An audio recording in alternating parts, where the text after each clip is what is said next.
Welcome to Living Transplant, the podcast that takes you behind the scenes of the transplant program at Toronto General Hospital and brings you open and honest conversations about the transplant experience.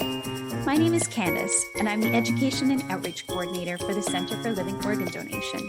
I'm also a kidney transplant recipient. This is where I developed my passion to support others in their journey to navigate the world of transplant. Full disclosure, I'm not a physician, and I'm not here to give you medical advice. Think of me as your guide through the world of transplant to educate, inspire, pique your curiosity, and fuel your passion. Living Transplant will show you the world of transplant like you've never seen it before. Welcome back to the Living Transplant podcast. Today, I'm joined by a remarkable woman, Maria Acero, who is a caregiver to her husband, Luis. Later, we'll be joined by Dr. Margaret Herridge, who is a professor of medicine, critical care, and pulmonary medicine at UHN, a senior scientist in the Toronto General Research Institute, and director of research for the Interdepartmental Division of Critical Care Medicine at the University of Toronto. Thank you so much for joining me and co-hosting this episode with me, Maria. Thank you so much. I'm wondering if you can bring me back to when you first met your husband. How did the two of you meet? So we met in high school.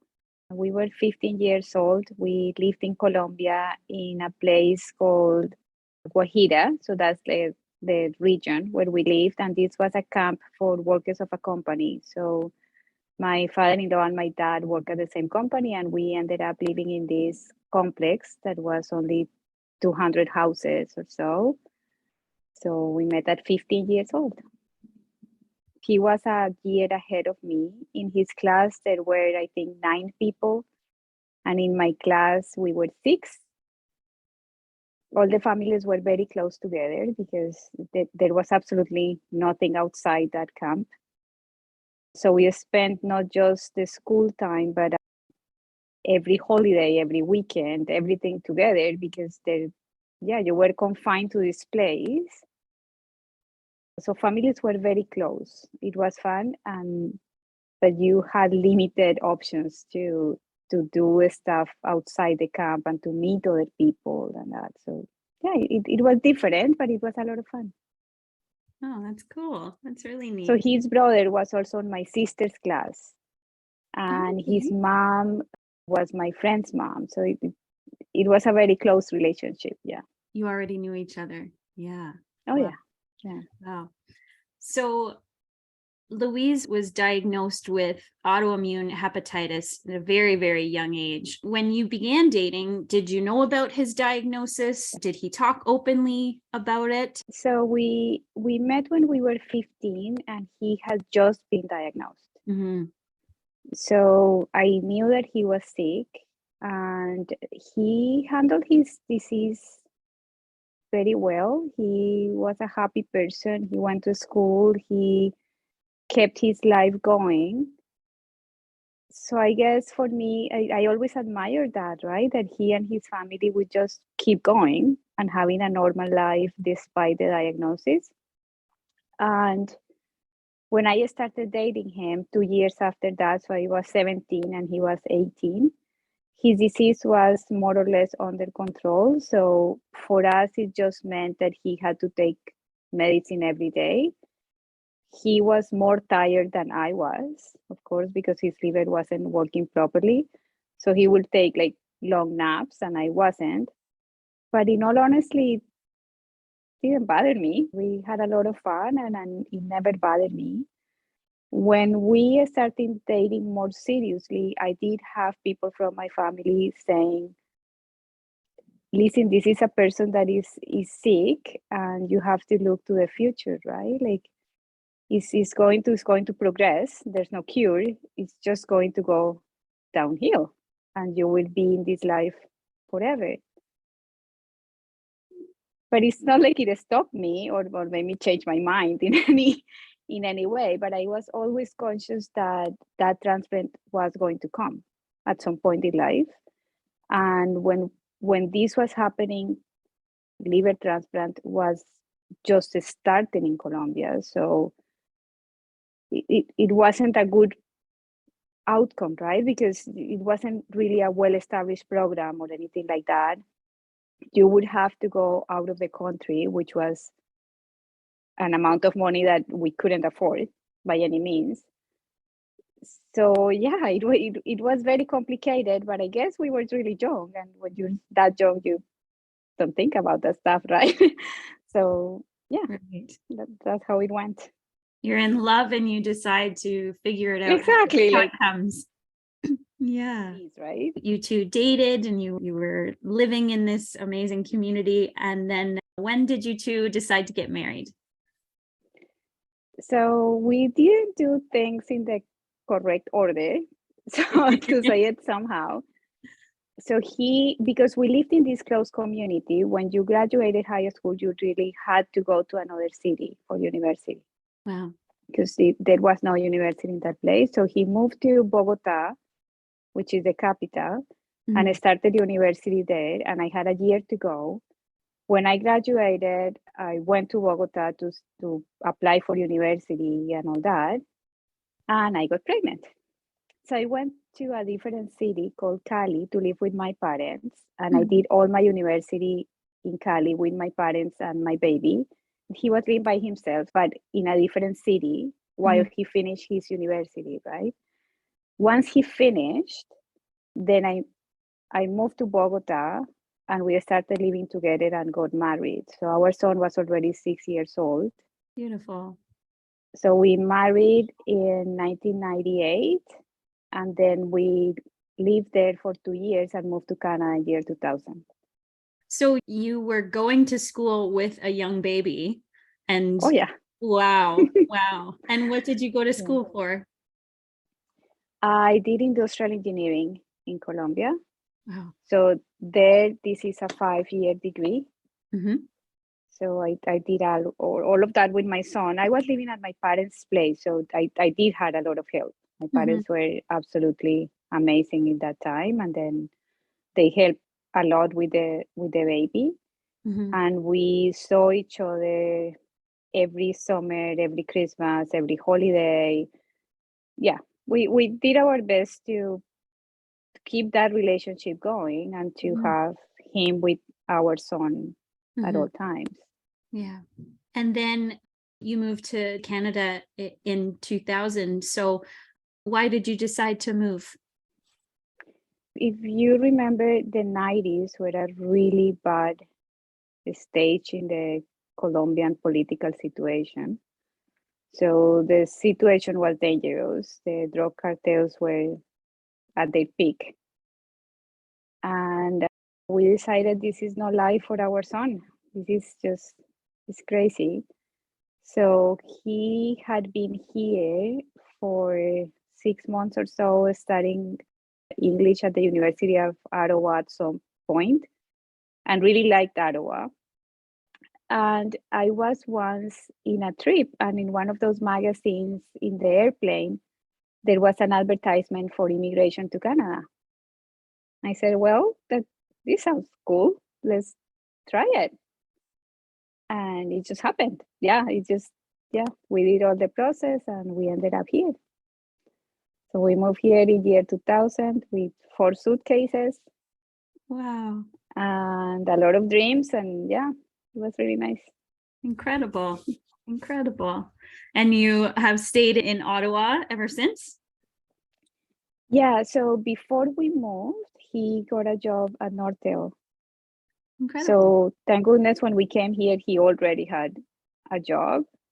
So yeah, we came here and he started working at Nortel and kept going all the way. And he really never got laid off, just transferred from place to place, which was a miracle. Yeah. And I ended up doing my other degree. So now I did biology and biotechnology and a master's of science. I'm changing my career path altogether, and we had another baby. So, yeah.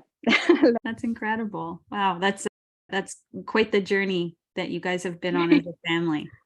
And so through all of these times, Louise was generally healthy and managing well? He was fine. It was something that hung in our heads at all times, right? And he had these regular checkups every 6 months or so, and did his lab works and his scans and all that. But really, for us, it represented a pill or two every morning. Right. But he had what we considered a normal life. Good, yeah. Now, after everything that happened, I can see how that was not a normal life, because he has lots of more energy now and he's a totally different person, and he's just his humor and his energy and his way of doing things is way different now. So I guess that wasn't a normal life. Right. But because he had been sick from such a young age, it was normal for us. And it was good. It was a good life, right? It just is so different now. Yeah. That's incredible. Yeah, you kind of morph your normal into what it has to be, right? That becomes your normal because it's all that you know. You don't know what life is like outside of that. Exactly. For us was absolutely normal. Fast forward, you've been in Canada for 18 years, and Louise was then diagnosed with a form of liver cancer. What was that like for you guys? And did they discuss the treatment options, or what did you have to do moving forward? It was a huge shock. I guess, I don't know. I guess it had always been in our minds, but it's something that you really never think is going to really happen.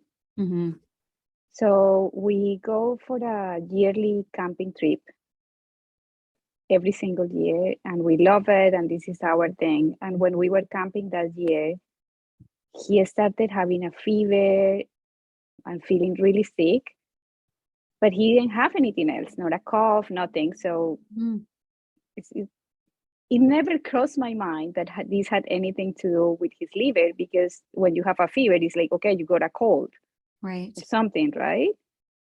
But it was a really bad fever. He was really sick, to the point that I one night was thinking, what am I going to do? Like, we're in the middle of nowhere.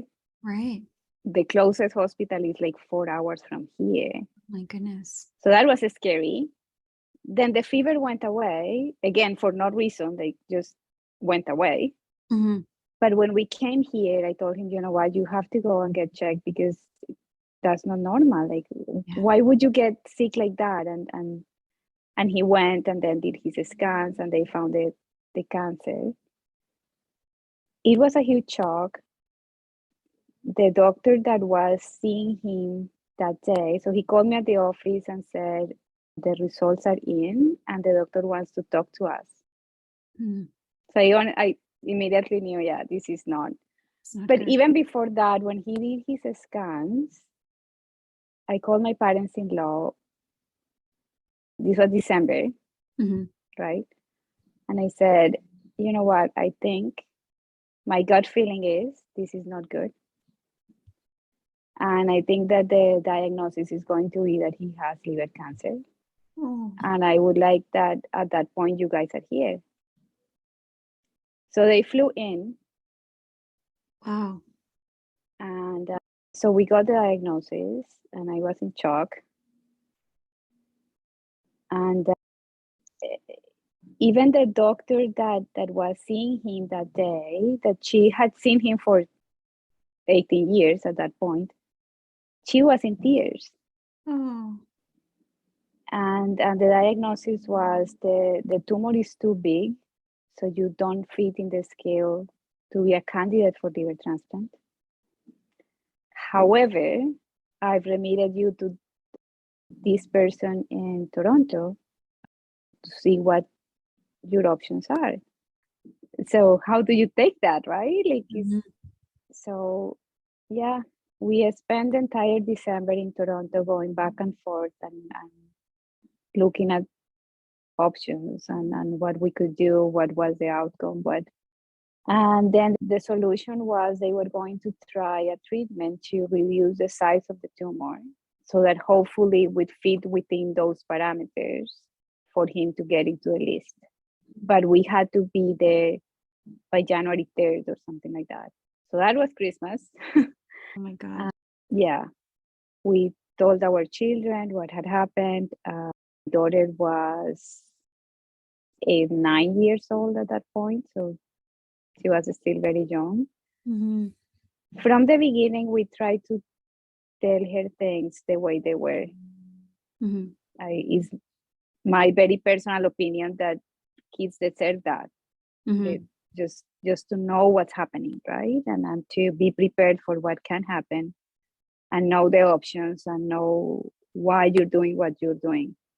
So we told her what was happening. We told her we were going to be in Toronto for at least a month. So my parents-in-law were here, thank goodness. So she could stay here and keep with her life.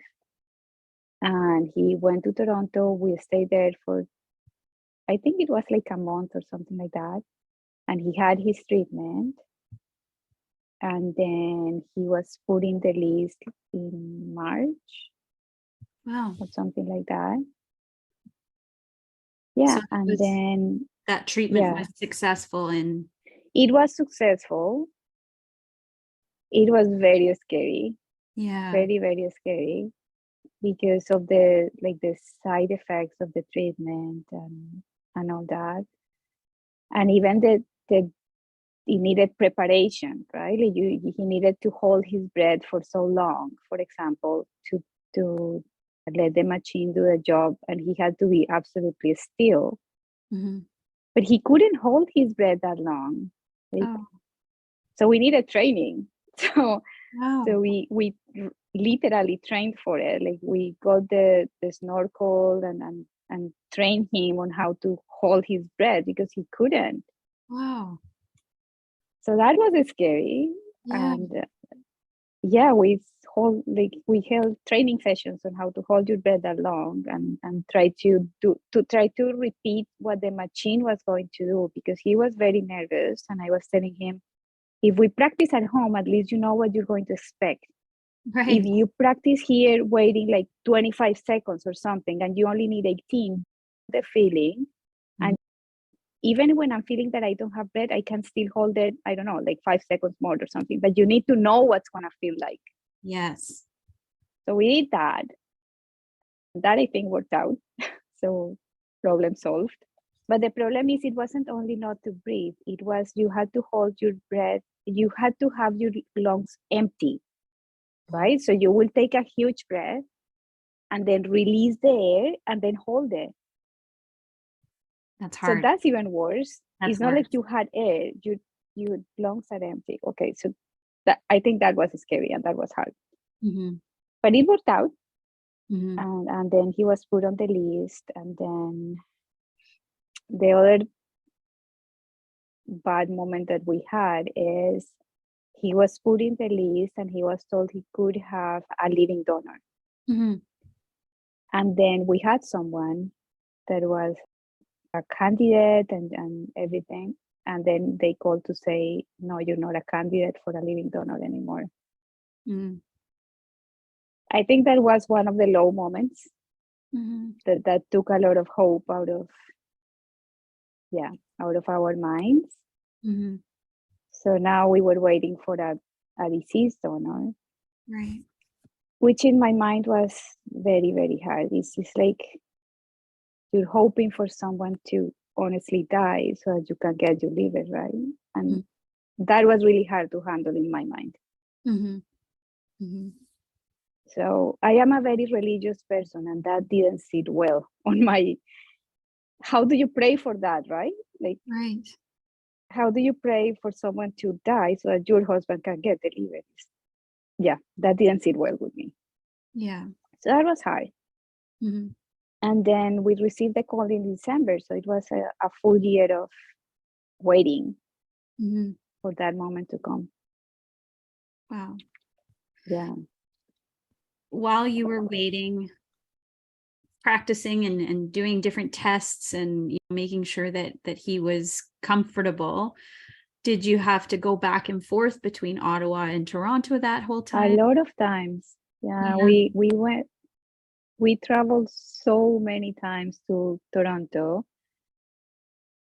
I think that we have driven the 401 in every situation, with rain, with snow, with sun, with wind, with everything. We did a lot of planning on that year. I think that both of us have always been very logic and structured people. So we planned our life a lot in that year. So we tried to secure that Sophia, my daughter, had a normal life, so she could keep her sports and her school and everything like that. We went to a nutritionist and completely changed our diets. We have always eaten very healthy. My mom is a nutritionist and his mom is a nutritionist, so we used to eat healthy, right? Right. But we had a nutritionist from the Cancer Foundation, and she guided us to how get foods that will give him more energy during that time. So he had a lot of proteins, a lot of fibers, all that. So we completely changed our diets, not just his, but I'm a firm believer that this is a team effort. So all of us ended up eating what he was eating, no salt or whatsoever. It was a family, commitment to this. That's amazing. My family did the same thing when I went on dialysis. They all switched what they were eating. So it was just a house that was a safe house, right? Exactly. It made it so much easier for me to stick to the diet that I needed, right? I think it's the only way. Like if someone is eating something different, like I don't know, I couldn't. Like I felt it was just me eating something that he couldn't eat. So we changed our diets. We made it the best out of it. The Sunday pancakes became full of fiber and oats and stuff. We got a lawyer. We organized all our finances, everything. That was hard, and all our wills and all of that. But it's something that I feel like you need to do, right? So we did that. We found where we were going to live in Toronto, and when things happened, we had a list of hotels. We made a list of what do we need to do the day that they call. So we need to call this person, we need to drive here, we need to fix that. Everything was planned. Yes, we had a plan for every situation. So that was the year, Wow. And then the call came that there was a potential liver for your husband. How did that all start with the first liver transplant? So we got the call around noon that must have been December 13th. We were at work. So we happened to work on the same building, different companies, but the same building. So it's very convenient. So he called and said, I just got the call. So we have to be in Toronto by midnight. So we had some time. So we came home. We had decided in advance that the day that we were going, all of us were going. It was a family commitment to this. So we called my son that was at work and told him, we're leaving like at 2 or 3 p.m. So get your stuff together and we will see you at home. Went and picked up my daughter at school. Came home, got our list because I had a list of what do I have to put in the bag. So we packed our bags, we made the calls that were in the list, everything, and left, I think it like at 4 p.m. or so. Got to Toronto, then found a hotel. We had booked a hotel, everything organized. And then went to the hospital. Before we left the hotel, we took a lot of family pictures. It was almost Christmas, right? So the hotel was beautiful, had beautiful decorations. So we took a lot of family pictures there. Called my parents-in-law. They were in Colombia, so they had to fly to New York and start driving here. So his brother lives in New York, so his parents were going there and then driving from New York with his brother and his wife here. And yeah, we went to the hospital, and he ended up having his first surgery. It was the next day. Mhm. His parents weren't here when he went into surgery. It was like 10 a.m. or so, and he went into surgery, and then his parents and his brother arrived when he was in surgery already. And it took a really, really, really long time, like 10 hours or so. But we were fine. It was part of the plan, right? That part I had imagined it was going to be that way. Mhm. So I remember it was just when Disney Plus had launched. So my daughter had an iPad, and I think that she went through the entire catalog that night. And that was planned. So it was fine. It was okay. He was super happy when he went into the transplant. It was like, it always felt like getting him to the transplant is the goal. Right. If we get that transplant, we made it, right? Right. So that was a super happy day, a super happy situation. More Yeah. than scary or anything, is we made it, right? Right. This is it. And This we is it. made it, and it's a happy situation, and we're done. We're fine, right? Like, this is it. It never, ever, ever crossed my mind that something was going to go wrong. So I was prepared for everything up to that day, not for what happened. Like, not even once. I know that they tell you things can go wrong. I totally get that. But it just never crossed my mind. Like, it just, I had a goal that was getting him to that transplant. And that was it. I'm done. Like, this is it. Mhm. Yeah. And so that transplant goes relatively well, and he wakes up from surgery. And what is that recovery like? He was perfect. Mhm. He woke up, he had tons of energy, he was chatty, he was happy, to the point that my sister-in-law said, you know what, he's doing awesome. I'm just gonna go home a few days early because it was Christmas. They Mhm. have kids, to see my Mhm. kids, and his brother stayed for a little more days, but everyone thought this is perfect, right? Mhm. However, from the beginning, from even the day one when he woke up, I I felt something is off. Like, I don't know, it didn't feel normal to me Mhm. that he was so happy and so chatty and so excited. Like, it wasn't him. Like, it was something different, something Mhm. off. I always thought this might be just the pain medications, right? That he's in this happy state.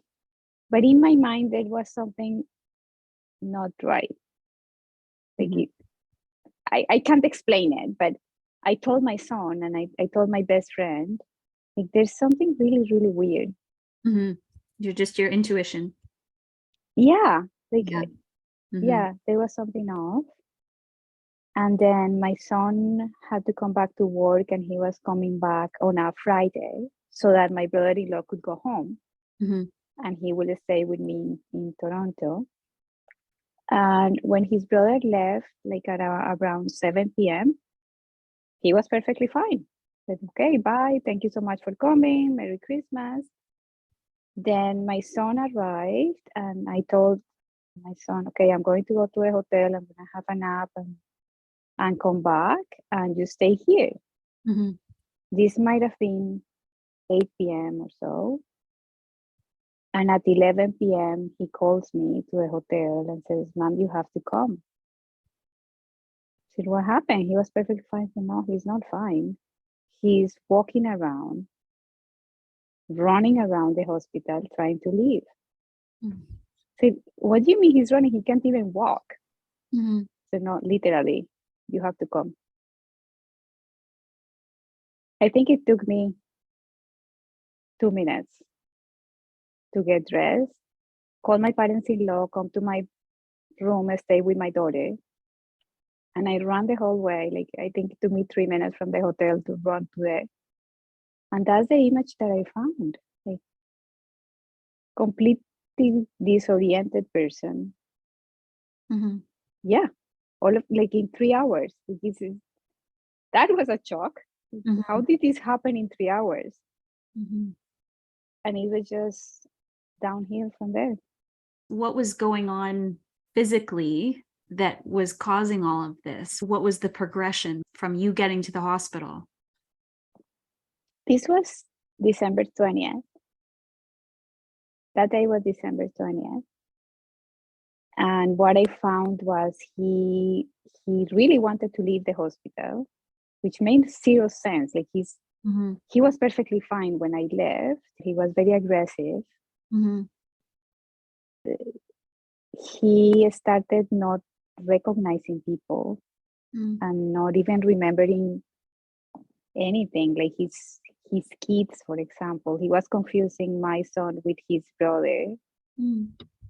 In his mind, at no point was my daughter. Like, he was like back in time or something like that. And then his liver started just not functioning. Like, the liver labs were beyond bad. Mm-hmm. Yeah. So that was December 20th. And it just went downhill, like, super, super, super fast. He never stopped recognizing me for some reason, Mm-hmm. but everything else he did, absolutely out of it. And then on the 22nd at night, they told me that the only chance was to get a second transplant, and that we had 48 hours to find another liver. I was thinking, what do you mean 48 hours? We spent a year Mm-hmm. waiting for this. And he said, no, it's 48 hours. And he's number one in the national list. So there's your hope, right? Like, it's not just within Ottawa, but it's just the complete country. But even so, if we find a liver in 48 hours, his chances of survival are 20%. Yeah. And then they found a liver the next day and got his second transplant on December 23rd. And the transplant that they found, you had to make some tough decisions about that as well. Yeah, so the doctor came and said, the only liver that I have is not his blood type. Mm-hmm. But at this point, is the only choice, right? Right. So it would be really, really hard, and you would have to get also your spleen removed. Mm-hmm. But it's the only option. But you need to say, if you want to go that route, or keep waiting, or what do we want to do? She said, yeah, well, by all means. Mm-hmm. Like, 20% sounds a lot better than nothing. Right. So yes, go ahead. And the surgeon also came back a few hours later and told me, I need to be sure that you understand what the situation is, and repeated everything. Like, it's a non-compatible liver. We have to remove the spleen. His chances are so and so. And I said, well, but nothing has happened, right? Like, from the moment that you came, like 3 hours ago, we are talking about the same. Mm-hmm. Yes. He said, yes. I just need to make sure that you understand what I'm saying. Mm-hmm. Yeah, by all means, go ahead. Wow. Yeah. They went through with that transplant, and Louise got that liver. How did that second liver do for Louise? So the recovery was really, really, really hard. I kept thinking at that point, they always tell you that if you're really healthy when you get to a transplant, the chances of survival are very high, right? And Mm-hmm. of you recovering well. Well, he was really healthy when he went into the first one, but he was super, super sick when he went into the second one. So I had that in my mind, like, yeah. So it took a month or so for him to start showing like, okay, this is going well, right? But the first weeks or so were very, very hard. He was in the ICU. Then he was in a step 1. He couldn't sleep at all. So that didn't help in any way to recover his mental state, right? He didn't remember anything. For a long time, he wouldn't speak. That was a really hard part for him not to speak. He was just looking at you, like if he was listening to you, but there was zero desire to speak back or to say anything. That was a really, really hard moment for me and for my kids. I bet. But the doctors kept saying, just give him some time, right? Before the surgery, the only question that I had made to the doctor was, is his brain intact? And he has said, yes, it is. I said, okay, then you go ahead. But if his brain is not intact, he wouldn't have liked to keep going that way.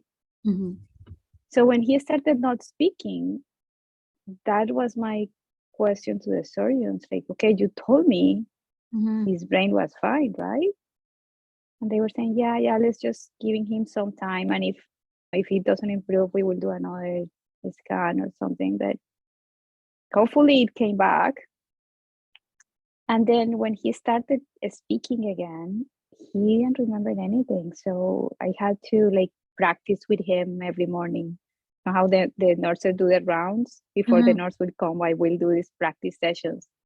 Your name is, and these are your kids, and you're here, and today is that date, and all that. And little by little, he got it. Somehow he knew that he needed to remember those things. So he would pay like really close attention to what I was saying and try to say it in advance to the nurse coming. Like I don't know, it was weird. Like he didn't know anything, but somehow he knew that he needed to remember those things and that it was important for him to answer the questions correctly when the nurse came. And when he would answer correctly, he showed like he was happy, right? Like, so somehow he understood that was important, right? So yeah, that was a really, really, really hard stage. I think I was prepared for physical illness, but not for mental illness. So that was a shock, a complete shock. I wasn't prepared for that one. But little by little, to improve a little, and then it's better, and then they take one line out and one medicine out, and you see like, okay, we're moving in the right direction. And yeah, we spent 42 days at Toronto General. Yeah, I felt like I lived there. And then we moved into rehab at a hospital from the Salvation Army in Toronto. And that was really, really good for him. The physical therapy was amazing. And yeah, it was like a slow return to living outside the hospital. You can imagine that after leaving all that, you're so nervous. Like every time there was a lab work, I honestly was like so scared. The half an hour or so that it takes for the results to come back. So I think that hospital was like that transition to relax. You know, you're okay. Like you can keep going normally. Then we moved to a friend's house in Toronto. Is my friend from work. Her parents were away in Florida. So we lived in that house for another month, I think. And then came back to Ottawa, full of dreams and happiness. And a week later, we had to go back because he got sick again. That was another low blow. Seriously, after all this, we lasted home a week. So we were back and he had to have some procedures done, and then we came back.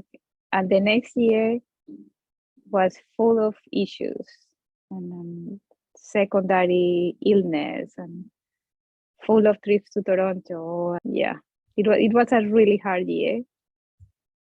But now life is really good. So I think you have to be patient and go with the flow and make the best out of each day, and things get better. Just have to be patient. We've talked a couple times now. One thing that I always admire about you and everything that you've done is having those small goals of this is what we're going to accomplish today. How did you get through those days? That's a long time to be supporting somebody who's first not even the person that went into that surgery, right? You're caring for someone who doesn't know where they are and is very confused and in a really intense place, and then moving back into trying to find a normal life. I think, as I said before, I've always been a very logical and structured person. So I do things step by step. Like I have these little plans for everything. And as I told the nurses all the way there, I have one job, and it's get him better. Like, this is what I'm here for. I have nothing else to do with my life than to get him better, right? So I had plans every day. Today I'm going to, for example, for the physiotherapy, the physiotherapist will come like once every day. And well, what if I do this 10 times per day? This is gonna work. I can do this. So I got the physiotherapist to teach me what I have to do. And I did it every day, every hour or so. Let's do this. So that keeps you occupied, right? And that gives you that sense that I'm doing something to make this better, not just sitting here waiting, right? He wanted to have more protein, so I can go and buy the highest protein milk in the market. I'm gonna do that.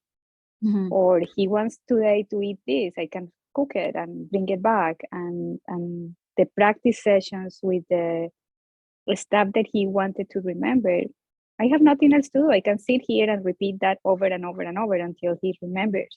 So it's just that sense that you're doing something and that you have a plan. And I don't know if this is mentally healthy or not, but I just didn't give a space in my mind to think how things could go wrong.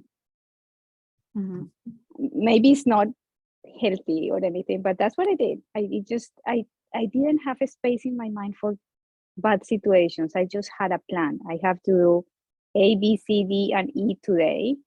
This is what I'm going to do. This is what we're going to achieve, and that's what I would go and do. Yeah, and then you feel good because you're not thinking, okay, my goal is to get out of this hospital and have a normal life. My goal is for him to be able to put his shoes by himself today. Right. And he did it. Okay, mission accomplished. I'm happy today, right? And tomorrow is going to be the shirt. And I don't know. I feel like that's easier than to try and think how it could be way better than what it is now. Wow. How are you? How's your family, and how's Louise doing now? Oh, he's doing amazing. Yes, he's doing so well. And we have discovered that he has all this energy. Yeah. So we can do a lot of stuff, and he seems a lot happier than what he was before, and a lot more social. He was never a very social person, never since when I met him when he was 15. And now he is. And I'm wondering, well, maybe he didn't feel healthy enough, or right? Like, yeah. Even like my parents and my brothers that have known him from 35 years ago, they see him now and said, he's so different. And yeah, his personality is so different now that I think that he's feeling so well. We have taken vacations in which he can hike mountains. Like, we have done 6 or 7 hours hikes. Wow. And he's totally fine. And that was not even a plan ever, right? Like, So yeah, no, life is really, really good now. Thank goodness. Mhm. Wow, that's incredible.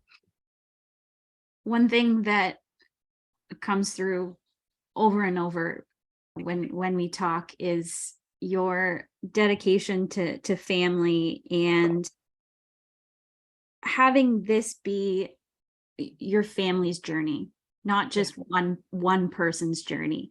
And I'm very grateful that I have an incredible family that supported me through this whole journey. So from the recipient side of things, it's amazing to have that support. From the caregiver perspective, why did you decide to make this a whole family journey rather than maybe separate it and keep it apart from everyone else? I would never like for someone to not tell me what's happening. Mm-hmm. So I thought it wouldn't be fair to my children to not know what's happening. Mm-hmm. I think that in my mind, I always thought if he, God forbid, dies, it would be better for my daughter to have lived that process than to get a shock at once. Mm-hmm. That was my very personal opinion. And Mm-hmm. that's what I did. She lived the process and somehow she knew that that was a possible outcome. Mm-hmm. And the night of her second transplant, I did talk to her and say exactly that. He could die today. It was a really hard conversation, but I felt that was what I would like for someone to do in my case, right? Just tell me what could happen and what could not. Mm-hmm. My son is an older person, so he's a grown up. So he was in many ways my support. So he was going to be involved anyways on what happened and how things were going. My parents-in-law we hadn't been seeing them that often because they live in Colombia. So I thought it was only fair that they could spend some time with him before the transplant came. So they came and stayed with us for months and have that chance to spend that time with him. But honestly, for me, we were the support for him.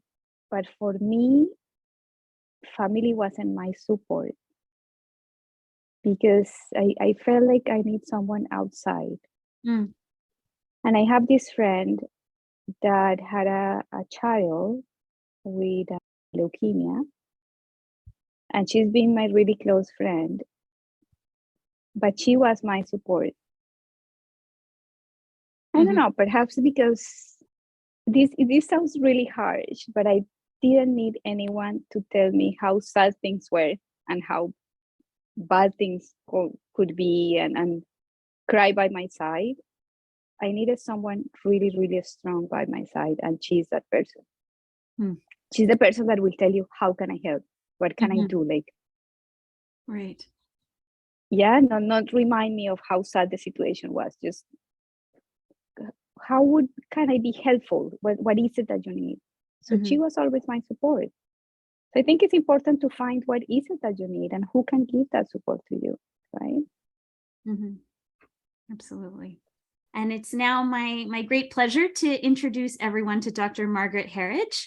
Dr. Herridge is the Professor of Medicine, Critical Care and Pulmonary Medicine at the University Health Network, a Senior Scientist in the Toronto General Research Institute, Director of Research for the Interdepartmental Division of Critical Care Medicine at the University of Toronto.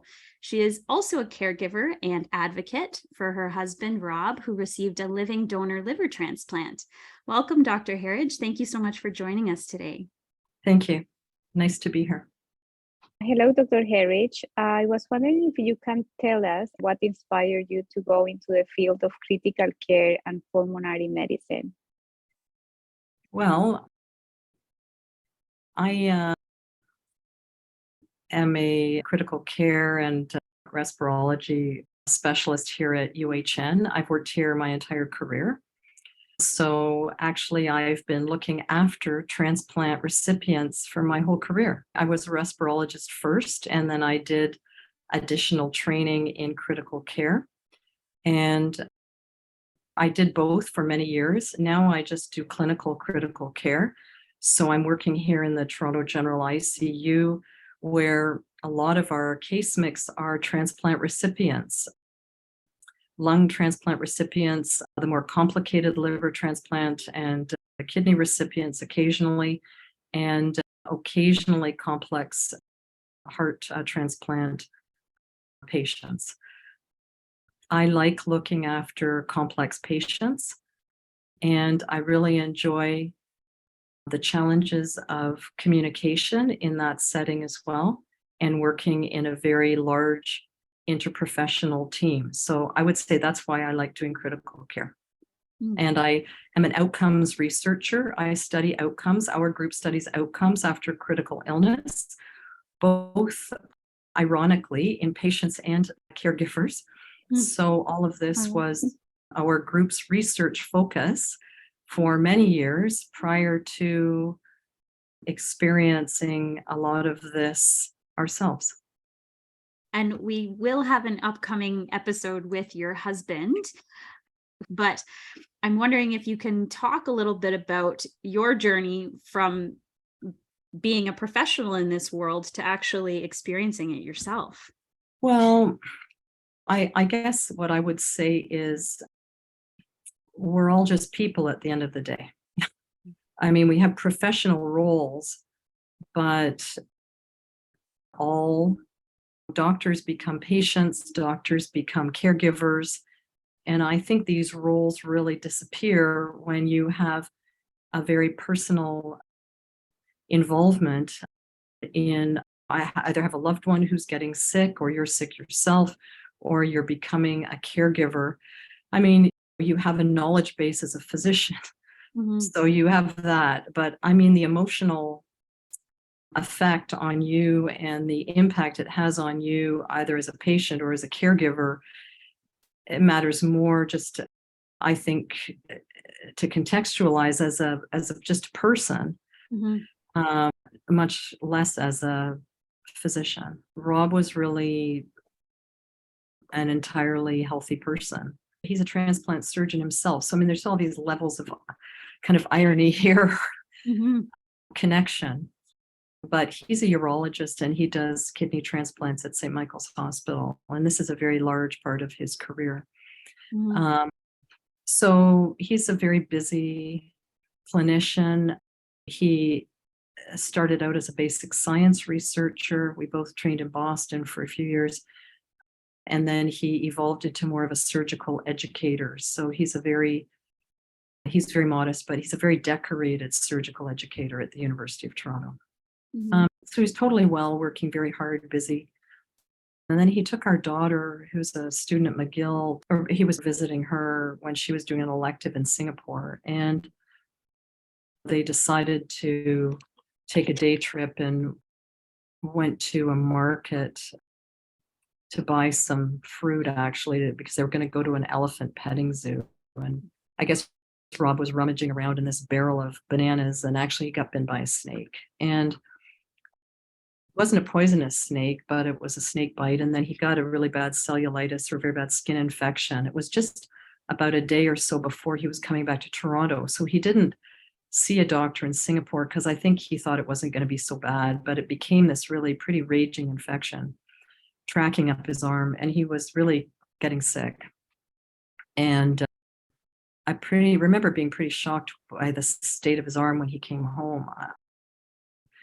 So he went on initially an antibiotic and it wasn't effective, and then a subsequent broader spectrum antibiotic. And unbeknownst to him, he developed a very severe antibiotic reaction called Stevens-Johnson syndrome. And he developed this unbelievable sort of thick, generalized, severe rash. Rash isn't even the right word. It's sort of this thick inflammatory skin response and enlarged lips. He got very sick with this and had high fevers, night sweats. This went on for months. He saw physicians. People thought it was maybe a serum sickness type of reaction to the antibiotic. They said, don't worry, it'll get better. the natural history is this should settle down, but it really didn't. And he became sicker and sicker and sicker. And of course, he's just determined, hardworking sort of person. And I think armed with the information that probably should get better, just kept going to work. But it was clear to me that he was getting very, very sick. And I began to notice that he was becoming a little bit jaundiced, and he was getting slightly confused. Not in a way I think that people noticed at work so much, but I was noticing just little things it seemed unlike him, things he might say and as he got sicker and sicker, I began to notice more and more that he was actually confused. And then he recognized that and spoke to the people at St. Mike's and said, I'm sick. I don't really know what's going on with me, but I really need to take a time away from work because I'm not okay. And that was right. He wasn't. And then he had more and more testing and realized that actually what had happened with the Stevens-Johnson syndrome, and this is a rare but published complication, is he had developed liver failure. And so obviously he remained off work. And then we have 3 children who our sons were teenagers at the time, our daughter a young adult, and myself and all the kids were evaluated to see if we'd be eligible to be donors. And none of us was. And this was also its own difficulty. And so I would say that was very hard on. I found that very difficult. I really wanted to be able to donate to Rob.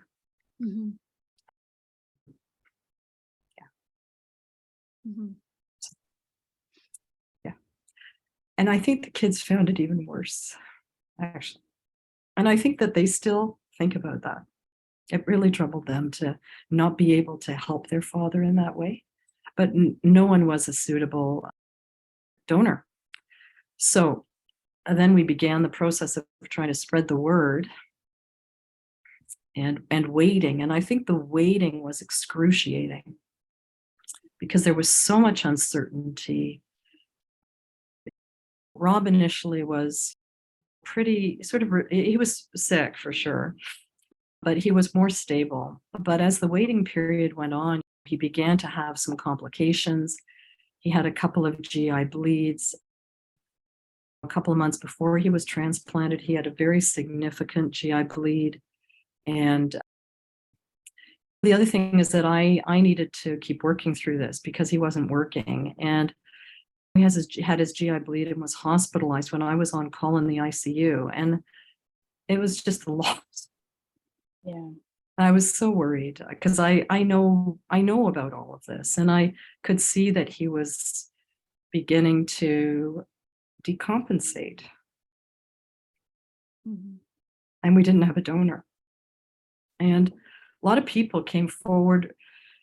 A lot of people think very highly of Rob in his community. And so many people, trainees, so many people came forward, colleagues, urology trainees, friends, and just for whatever reason, no one was of the right candidate. Maybe some people had new medical conditions that were diagnosed as part of the transplant workup. There was a lot of that. And then this colleague of mine who I'm very friendly with, but we're not close friends, came forward. And part of the problem for me is that I'm just not tall. I'm not short.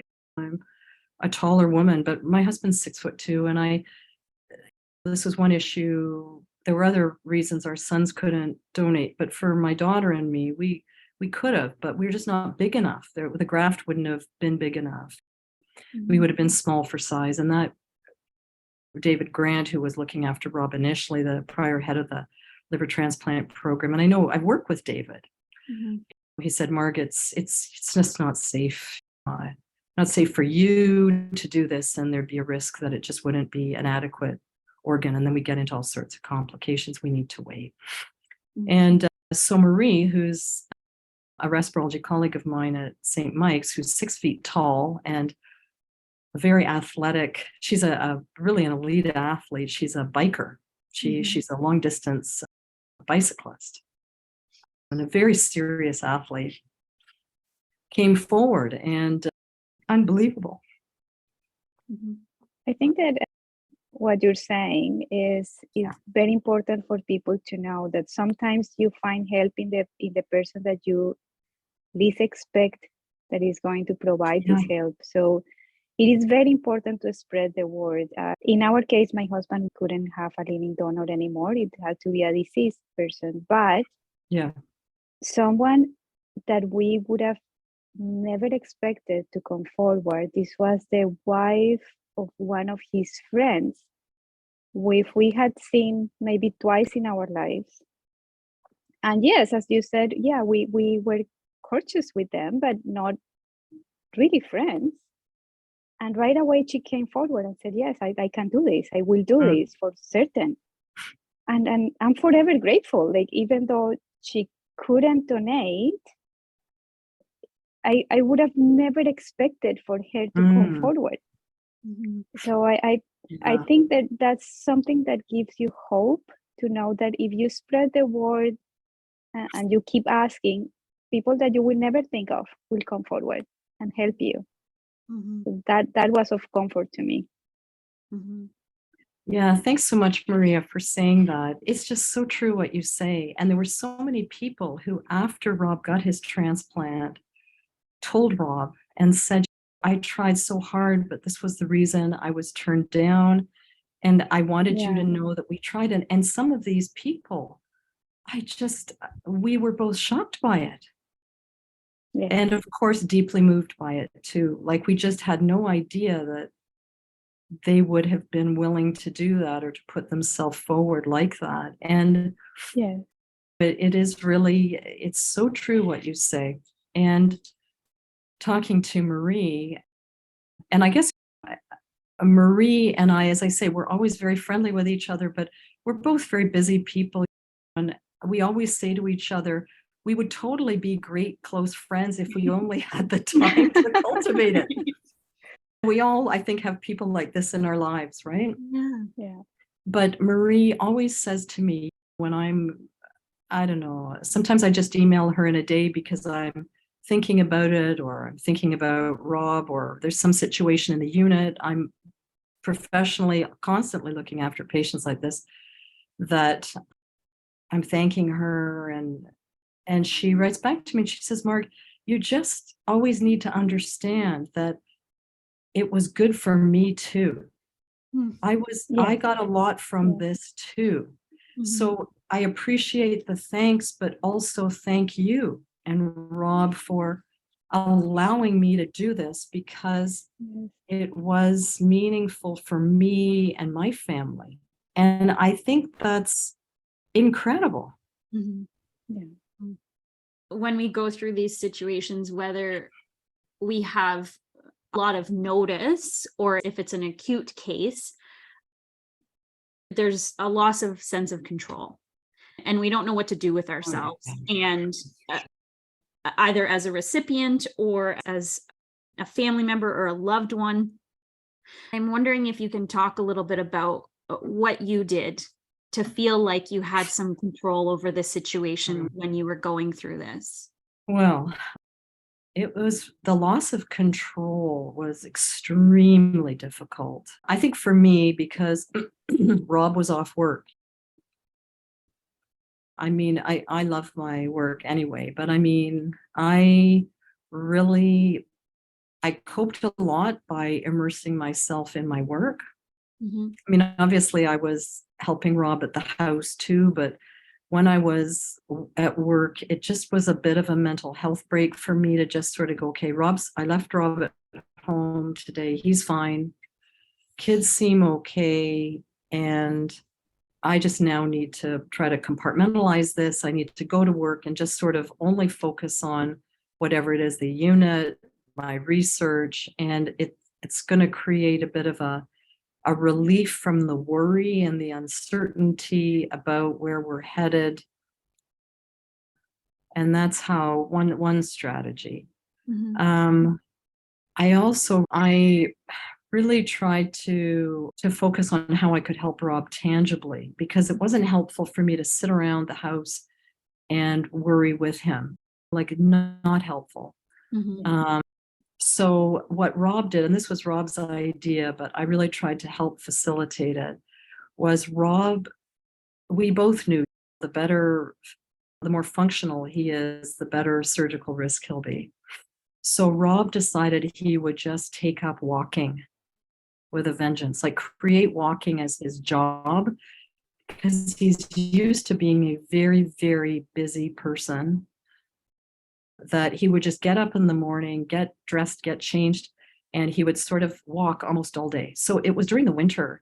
So he discovered the path downtown underneath all the business buildings. I don't know if you guys know about Yeah. that, but the streets were too, like, it was just sloppy. And I think we were both worried maybe he'd fall or whatever. I mean, he wasn't that debilitated or frail, but why borrow trouble? And so I drove him to the entrance to the path at the Eaton Center every day when I wasn't in the unit. And we'd sort of get up, and that's what we did. I'd drive him down, I'd say goodbye, and it was like he was going off to work. And he did the path. I tried to just encourage him. He'll tell you also what he did, but he became a regular at the St. Lawrence Market. He went shopping every day. The merchants there became his friends. He knows everyone at the market through this period, became friends with a lot of the people. And it just became sort of like his job, because he needed routine. And so we sort of did that. I'd drop him off, and then he'd do his kind of job that day. And then he'd call me if there was an issue or whatever. And then I'd go to the hospital and do what I had to do. And I think for each of us, it was a way to distract, to bring structure, and to try to cope with the waiting and the uncertainty, which really was brutal, honestly. It was really, really hard, that loss of control and not even knowing if this was even going to work out, that maybe at the end of this, he was actually going to die, because we had to look at that. I'd be interested, Maria, what were your strategies?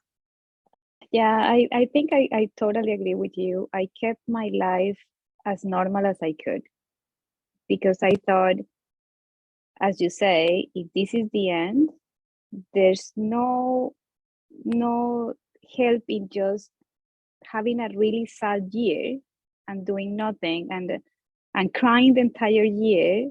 Yeah. If there's not going to be a good outcome. So let's keep life this year, because we're still okay, right? We're waiting, but we are still fine. Yeah.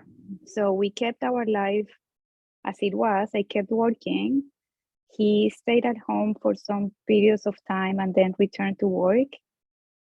I made it my mission to not get life sleep through. So if he was depressed that day, I will call him several times, get him to go walking, get him to eat, get him to not sleep all day, just do stuff. Like, I don't know, I took a lot in the sense that I'm not going to make this year the saddest year of my life. If this is going to be the last year, it's going to be a good one. So yeah, so we planned a lot.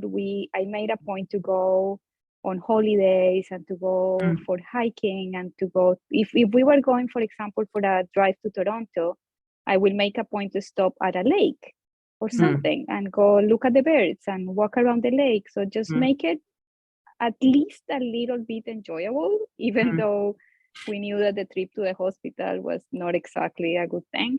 But we had some fun. I made a lot of plans. So I plan every day, because that gave me that sense of I still have this in control. I'm going to plan what he's going to eat, when he's going to walk, when he's not going to walk, everything. I'm going to plan what my daughter is going to do. So that gave me some sense of control, because in my difference with your case is you're a doctor, right? So you knew medically what was happening. I am a scientist as well. I'm a biology and biotechnologist. So I have some idea of how things work. And when I got the results from the lab work, I kind of know how bad it is or how good, but I don't have the full understanding. And that was hard on me. I need to understand things. I need to know what's happening. And I didn't have that. That was the hardest part for me, not having a full understanding of what the situation was. So I tried to control every minute of my day to not allow bad thoughts to come into my mind and to not be both of us depressed at the same time, right? Yeah. So yeah, we in many senses we were one support for each other at different times during that year. But I totally agree with you. That year of waiting was brutal. Like it was the worst. Yeah. I agree with you. Totally. And I'm wondering if you can speak a little bit about how you advocated for Rob and how you supported him through that journey of telling people what was going on.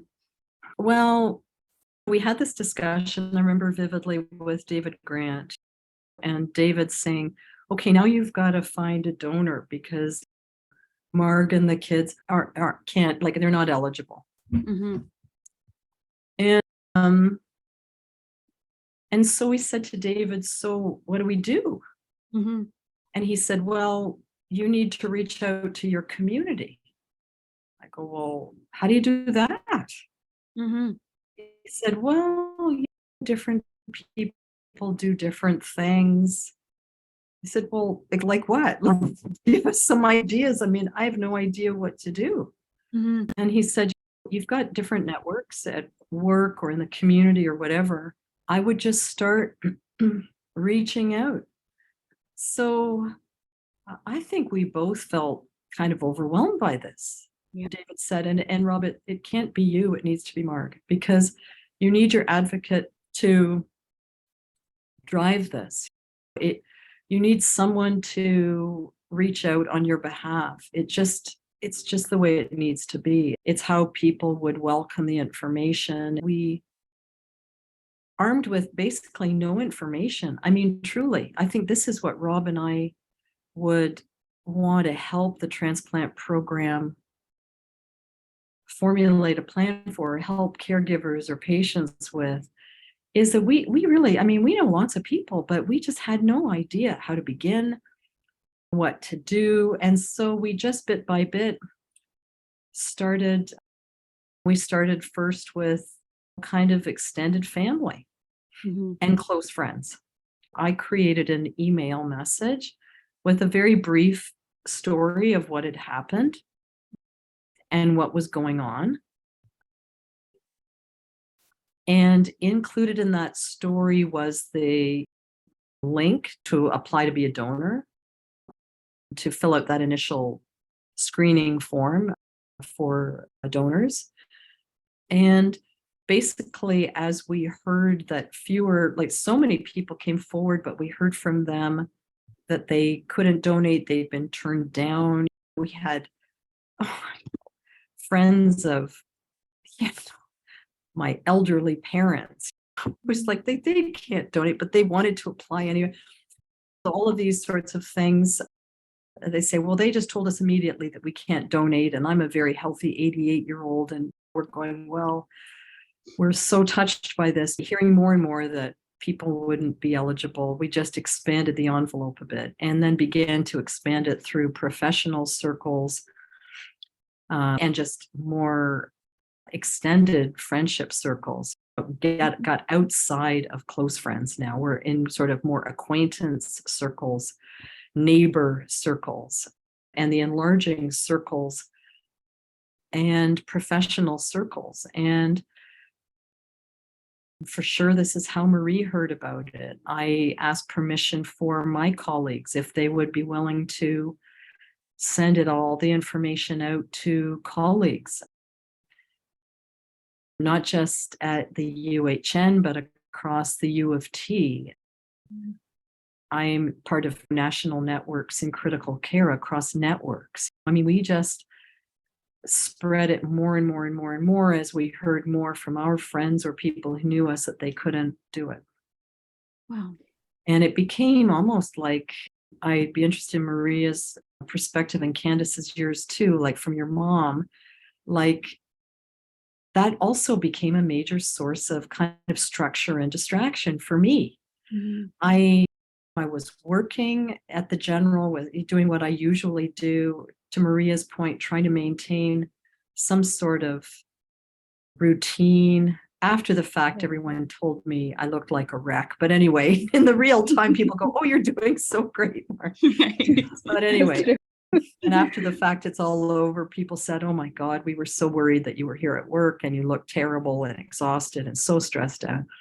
But anyway, you go through, it helps you, you go through it. But that became another focus for me. It became my job then. I'd get up really early before work and I'd send out emails, or I'd field emails, or I'd say to people, "What's your community? Would you be comfortable sending it to your community?" Mm-hmm. I'd say to Rob, "Who haven't we thought of yet, who we have some sort of connection to, who you think might be interested and bluntly eligible?" Because there were so many people who were so kind, but they were too young, or they have medical problems themselves, or they're just too old. Mm-hmm. And so it became a little bit like that. I know a lot of the urology trainees put their names forward. Wow. And they spread through the urology, because Rob was the program director of the U of T urology training program. So he trained people. He's the program director for about 10 years. Right. And they think the world of him. And so that sort of network took its own network of younger people who would be lower risk donors and maybe more eligible donors. But that's how we approached it. But I think that's something that we'd love to help the MOT with, because that was really hard for us. We did not know where to begin. And David had some good advice, but it was kind of, I don't mean like I'm not being critical at all. I mean, I just think the world of David and the team, let me tell you, and as a colleague too, because I work closely with him as a professional colleague. All of the team, I think so highly of them. But it wasn't specific. Like, "Marg, you need to do this, and this." And I just I feel overwhelmed all over again about now what. But I'd be interested in how you guys manage that. But that's what we did. It was just sort of ever enlarging circles as it became clear to us we needed to spread a very, very broad net and use any kind of connection that we had or our connections had to work. I think that in our case, it was different, but in a sense, we were even more at loss because we didn't grew up in Canada. Mm-hmm. We have zero family here. So even though, as you said, you started with your family, right? But if we start with that means we were catching this net in a different country. Those people that would volunteer will have to come here and get tested. Oh, yeah. And then go through a transplant here. And this is just one fact, is a ridiculous amount of money that we can't afford. And these people can't afford, right? So yes, people can have the best intentions in the world, but if you go to a realistic scenario, it's absolutely difficult and almost impossible for someone to come from another country and go through this processing here. So that scared me a lot. I was completely at loss. Like they said, yes, cast a wide net. And I was thinking, even if I send it to the entire population that I know in Canada, it's not even close to being a wide net, right? Like, go to your community. Well, I don't know, like what, my friends from work? Like, I was really at loss with that. And so I went almost the same route. I said, well, the only thing that I can do is write this email, tell my story, give the link, and send it on Facebook to all my contacts and see what happens, right? So we did, because you're desperate, and whatever sure. you are doing is better than doing nothing. So I did that. And what I discovered is that there's really good people in the world. Yes. Like people that has nothing to do with you, and just hear this story and say, yes, I will do this. I will totally do this. Yeah. Send me the papers and I will fill them up. And we had several people volunteer, people that none of them were close to us. So there was no one that I would say, oh, of course, this was, I don't know, a close family member or a friend from all my life. No, just people that at some point in our lives we have known, or friends of friends that had volunteered, even a person that was a friend of someone that my mother-in-law knew. All of them volunteered and sent their papers to Toronto for the investigation. And at the end, my husband couldn't receive a living donor transplant. But my message with that is, even if when you think that this is overwhelming and you have this really small network, send it out and rest confident that there's a lot of good people in the world that just do it because it's the nice thing to do, and just volunteer and come up. It doesn't have to be anyone that you know for your entire life or is your family or anything like that. Just have that faith that someone will come up, but you really need to send that email, and don't feel like overwhelmed of sending it. Just ask for help. This is what you need to do. Just send that email and wait, and something will happen, and people will come out, and somewhere will happen. It's that same feeling that I have, that I was thinking, I don't know anyone. Like, what do you want me to do? Like, I don't have a huge net to cast. I don't have social work networks. I live with my family. We are 4. I know 10 people at work, and my husband knows another 10, and that's about it. So, right? Like, you feel really, really like when they tell you, cast that wide net. I was thinking, I can't. I don't know that many people. So even in that situation, just do your best and send that email, and I don't know, someone will see it, and then just come and volunteer. I say it often. It's one of the most unique situations in healthcare that we are placed in as a potential recipient for an organ. Is your best quality treatment is a living donor, but you have to go find your best treatment. And there's really nowhere else in healthcare that you're sat down and you're told, this is your diagnosis, this is your health plan, this is the best possible treatment that you can have, but you have to go find you do it. Exactly. You go find that, and we'll take care of it once you find that. But you're at a loss, because in all other aspects of our care, we're provided the best quality treatment by the hospitals and by our doctors. But in this situation, we have to rely on the altruism and these big hearts of people to step forward and give us the best quality care. So it's such a unique situation that people are placed in, and having to go and find somebody, it feels overwhelming to think that you have to go out there and find a donor yourself. Yeah, for sure. That's exactly right. So how are you and Rob and your family doing now post-transplant? Well, I think that we're all doing very well. Rob's very healthy. He's working hard. He's doing well. I think that it's taken some time for our kids to work through what happened. I'll just be honest. I think that's been hard. And I'm not sure the kids have completely unpacked all of that. It was very, very scary for them. And as I alluded to at the beginning, I think it was just really terrible for them to not be able to really help in a tangible way.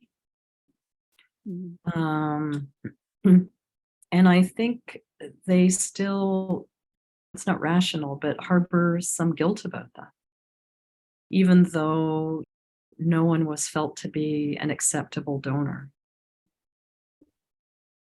And it was really hard for them. I think Rob and I recently both had COVID for the first time. And Rob got it from a patient of his, and then I got sick from Rob. And we were pretty sick, but we're home. And I just see the fear in the kids. Completely.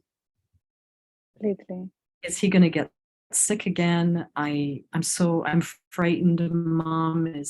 They go, you'll be fine. But is Dad okay? Well, because it's true, basically. I mean, it's a good assumption. I mean, life is uncertain, right? But it's a good assumption that I'll be fine. But just to see the fear resurface, right, reminds them of a time when they were so afraid of losing him, and it just comes back. Are you sure Dad's okay? I'm just calling you. I don't want Dad to think that I'm being weird or extra worried, but is he okay?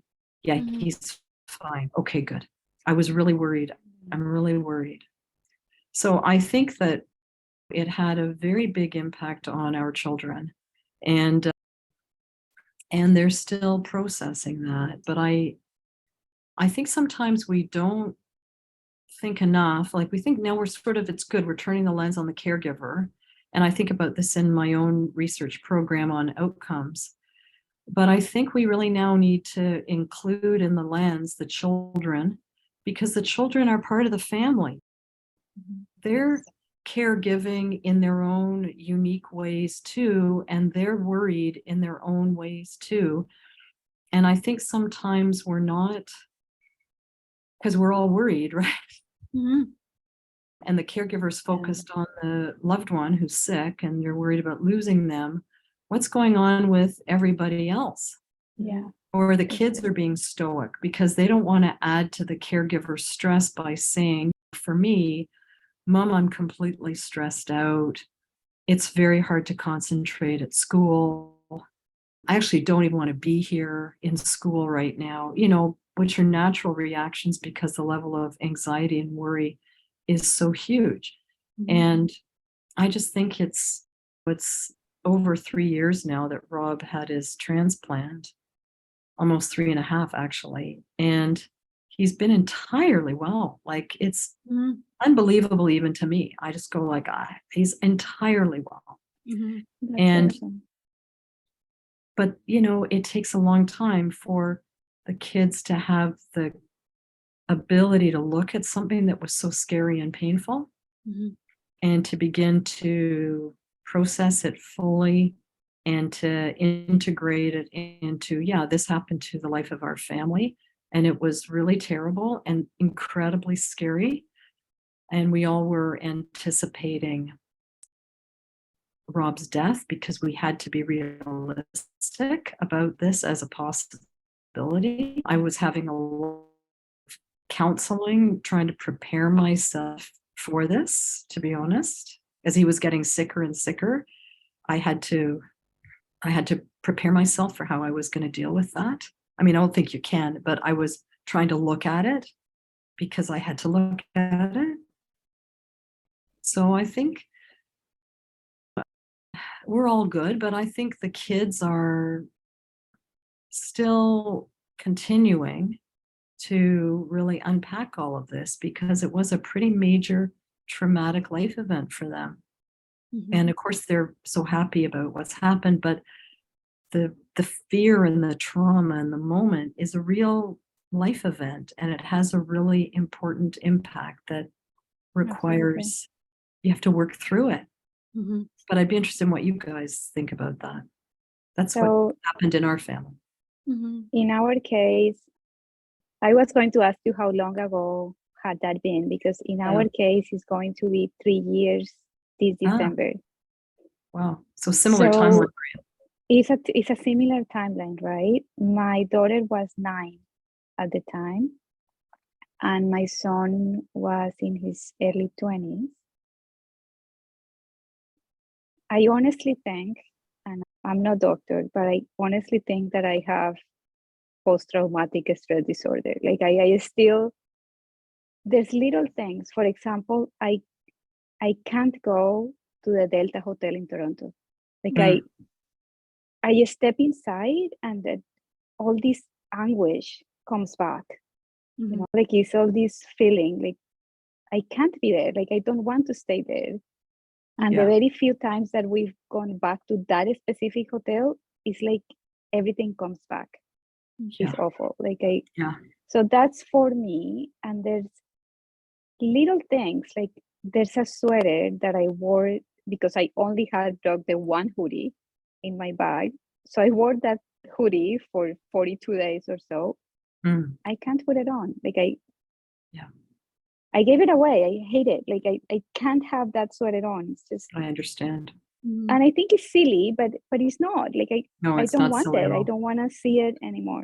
Yeah. So little things like that. I hope with time they will go away, right? But it's just those, I don't know, that feeling like, And for my kids, I think we try to keep life for our little one as normal as possible. But of course it wasn't normal, right? She was completely aware of what was happening. And I think that she grew up a lot in that time. Like she's like 3 or 5 years past on her life instead of just one.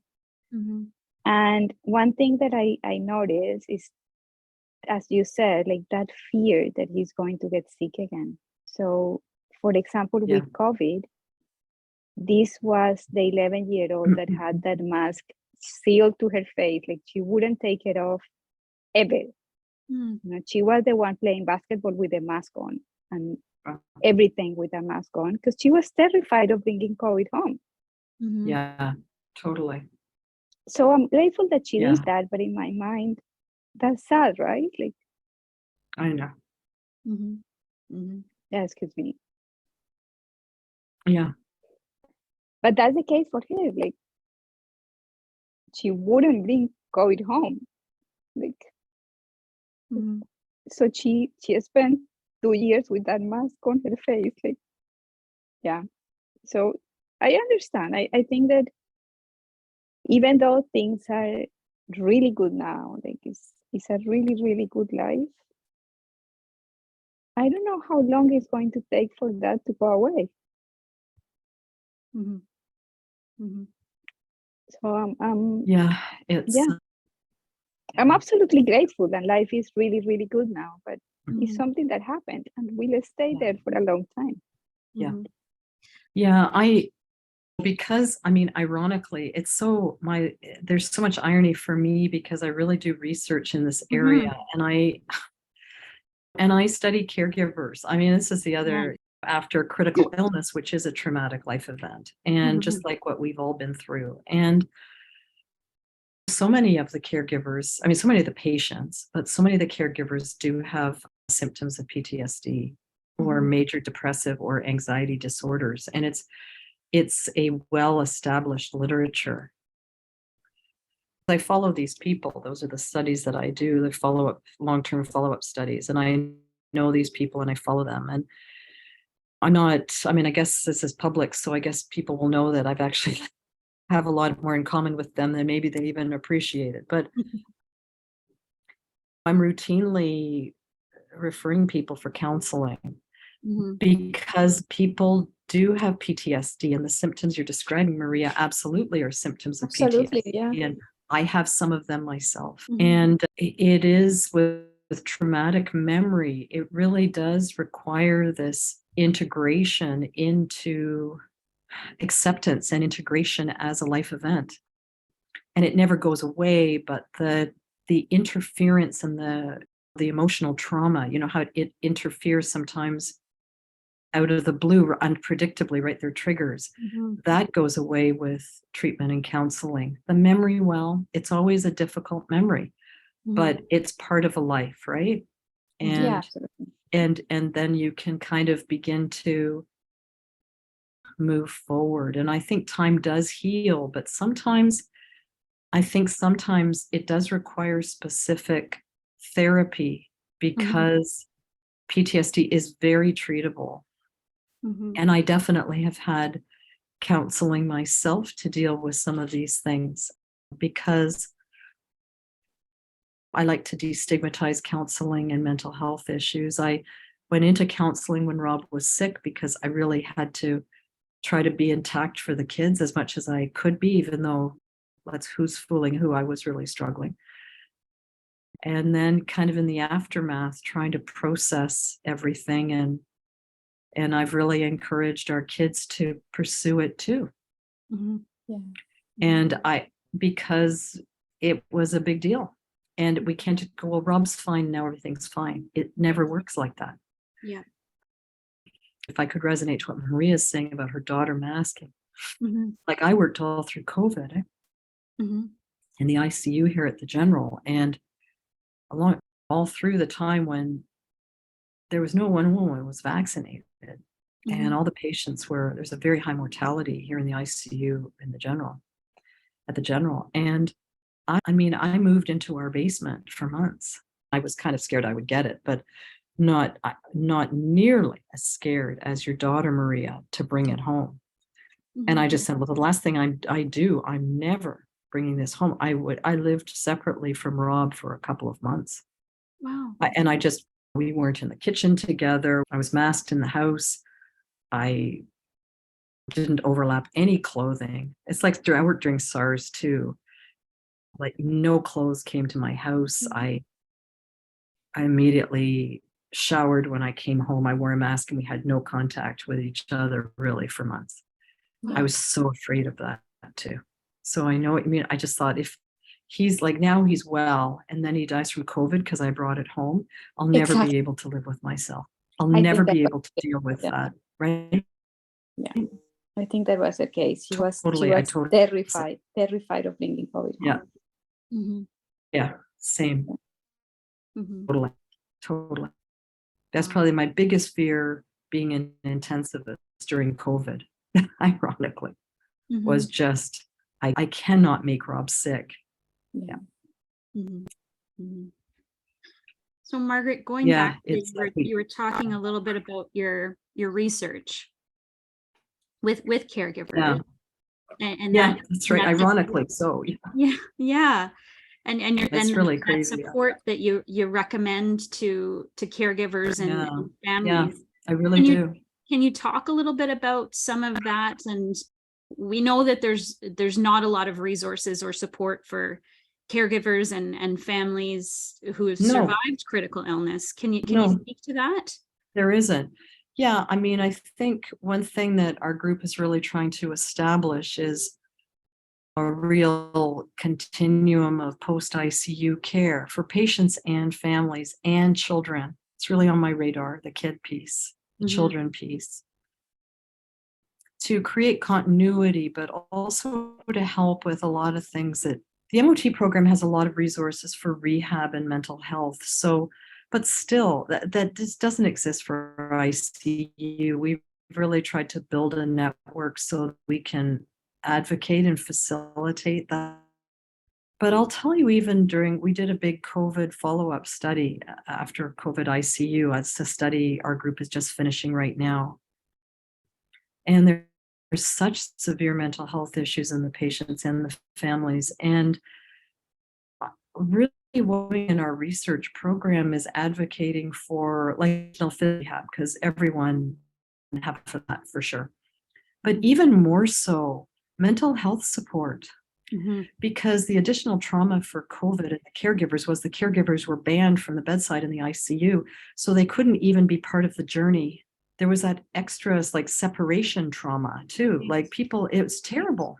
So not only were they traumatized like we all were because they felt out of control, or Candice, your husband or your mom, or you know, I'm sure they've told you similar, like you're hearing similar stuff, right?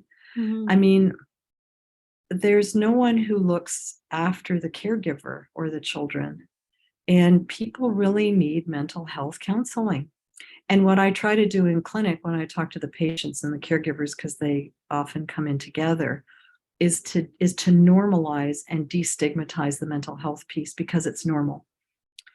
That everyone has been through a traumatic life event, and that changes your life. It changes you. It changes your fearfulness, your sort of fear thresholds. And you need help with that to, I mean, the memory is going to always be the memory, but need help with that so it doesn't interfere with your ability to live your life. And I really try to normalize it. I mean, it's not really appropriate for me to be sharing my personal experiences with my patients or caregivers. I mean, it's inappropriate. Well, I guess I'm doing this now. A lot of people watch it, but it's a boundary. It's a professionalism boundary issue. It's not appropriate for me to do that.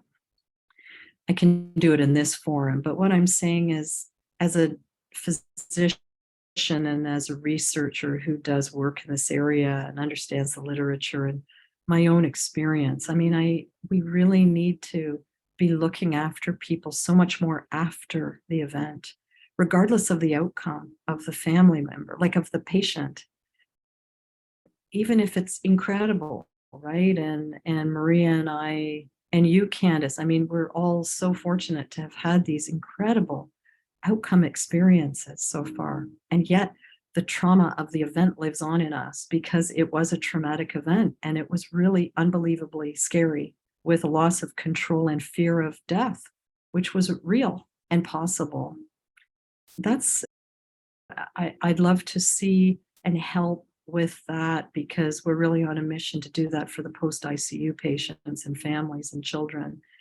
And we're all really talking about similar kinds of trauma and traumatic memory that requires treatment, actually. And there are very specific treatments for these things. There's very specific treatments for PTSD symptoms.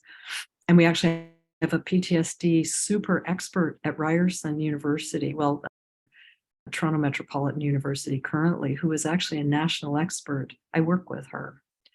And there's a lot of expertise and a lot of help, but I think we need to create more like normal pathways where, I just always say to the patients and families, it's normal to feel this way.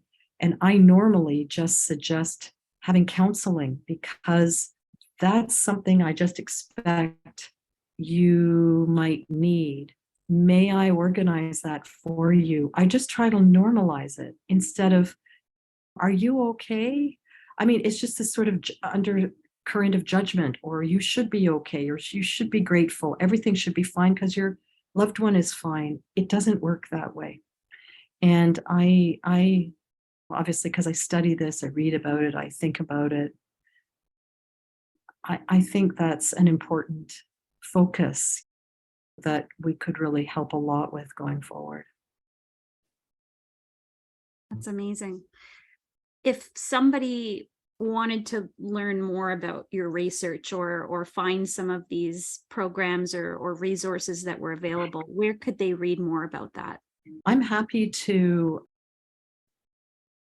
supply some of those resources, Candice, to you, and chat more with you and the MOT group offline. Well, a lot of the lung transplant programs have been in other research studies our group's done because they've spent longer times in the ICU, and same with some liver transplant patients.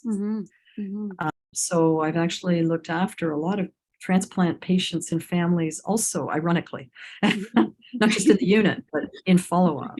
Right. I know it's a bit unusual for sure, but happy to share some of those thoughts and resources, like for sure. Yeah. Amazing. I think this is a message that our group and other groups are trying to message for adults who've been through critical illness or a major medical event in their lives, that we really need to also think about families, the caregiver, the children, everyone who is, because we don't get sick in isolation, our whole family gets sick.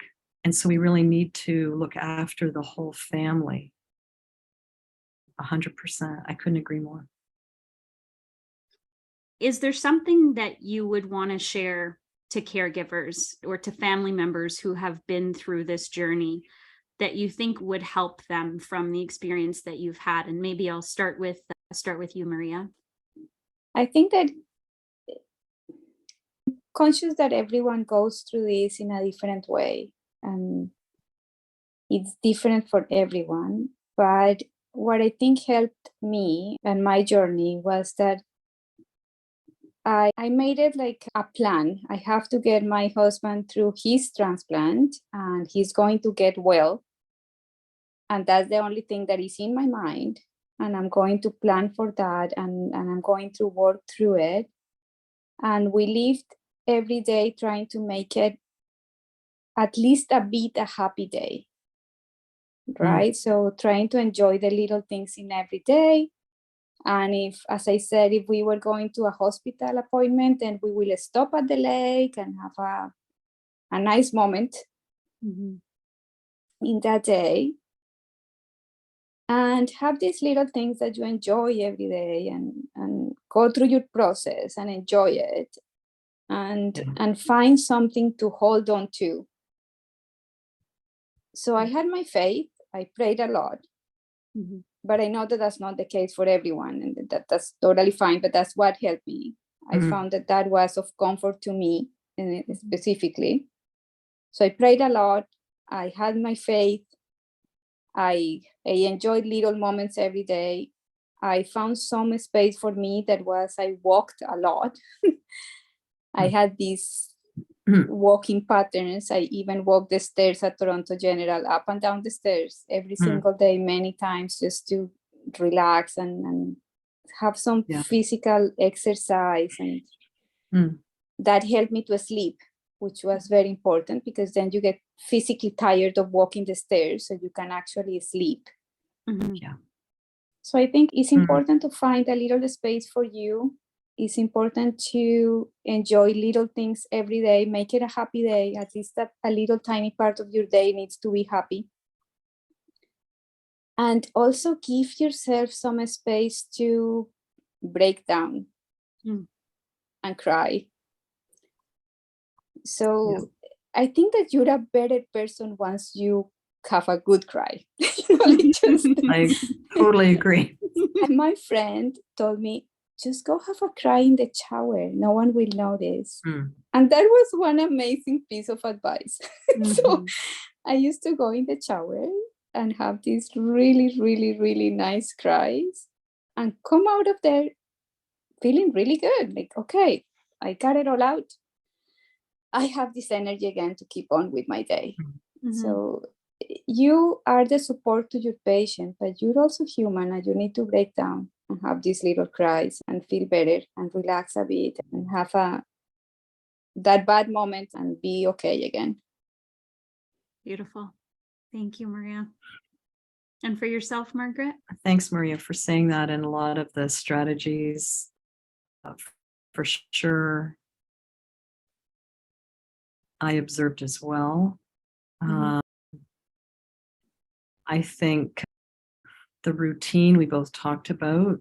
I mentioned Rob's walking. I also did walking too, interestingly. I didn't mention it, but it's it's contemplative, right? You can process, but you make yourself tired. The sleep is a crucial thing.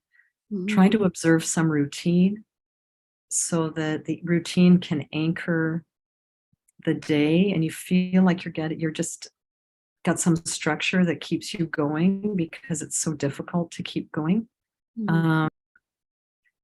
And focus, whatever that focus might be, whatever your work is, whether you work within the home or outside of the home, just trying to do something that's productive, that also feels like you're not just in the waiting place, Candice, as you said, which is terrible. Like, it's intolerable. You need to feel that something is moving forward, even though the global issue is uncontrollable, that you can control some things and move those things forward. I think what you said was really important and powerful. I really agree with Maria. I did a lot of crying in the shower too. a lot of private crying. I'd cry a lot in my office at work because I have privacy here. I'm by myself. So that, my children didn't see me crying because that really terrified them. And same with Rob. It wasn't helpful for Rob to see me crying, even though I know he knew I was. But also the space to be real. And that's why I sought counseling, because I could say whatever I wanted to this person. I could tell her how frightened I was. Yeah.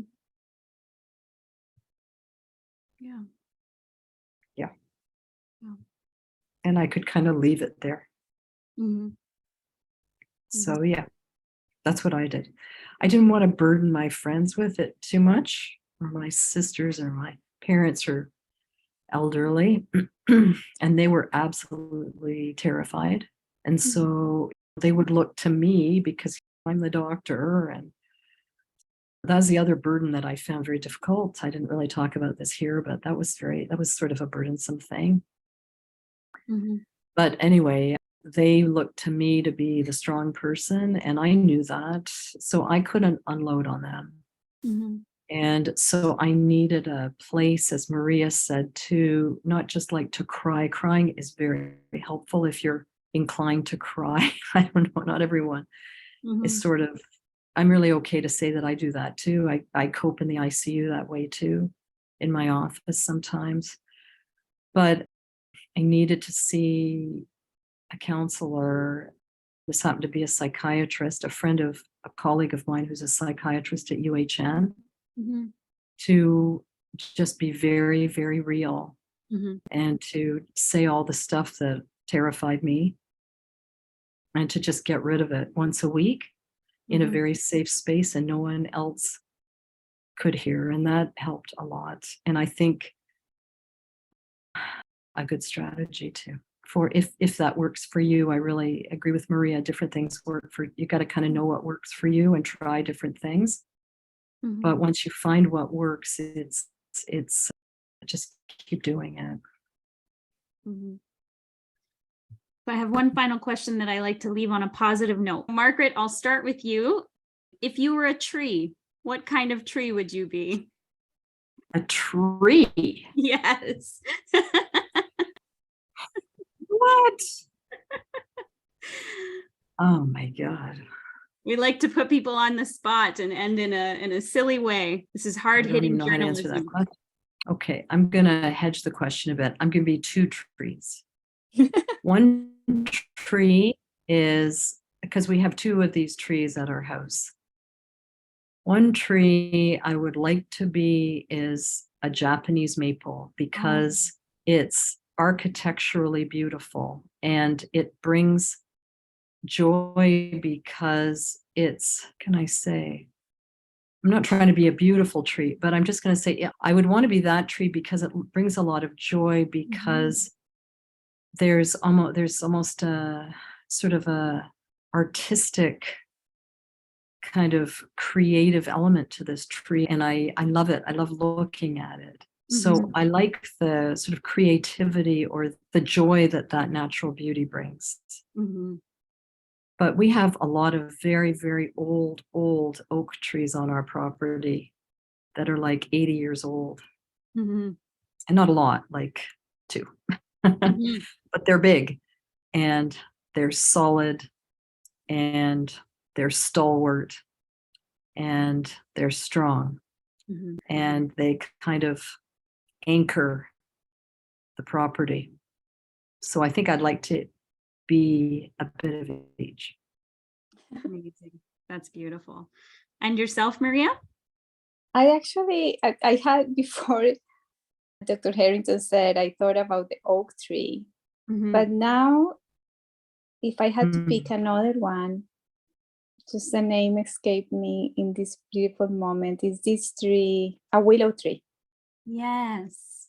And I would be a willow tree because it just goes with the flow, right? Like the leaves just move with the wind, and are like all relaxed.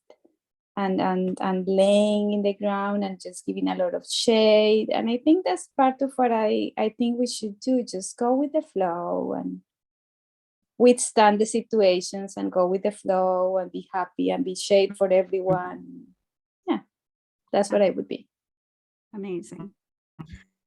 Thank you so much to both of you for sharing your incredibly touching journeys and for being so vulnerable with me today and for discussing all of this. I think everybody can learn something from both of your journeys, and I'm so incredibly grateful for your time and for sharing today. Thank you so much for being with me today. Thank you both so much. With you. Nice to meet you, Maria. Nice It to was a hear about pleasure your meeting journey you, too. Carrington. Really nice to meet you. Yeah. And thanks, Really Candice, appreciate it. for offering the chance to speak about our experiences. We appreciate it a lot. Thank you. Thank you so much.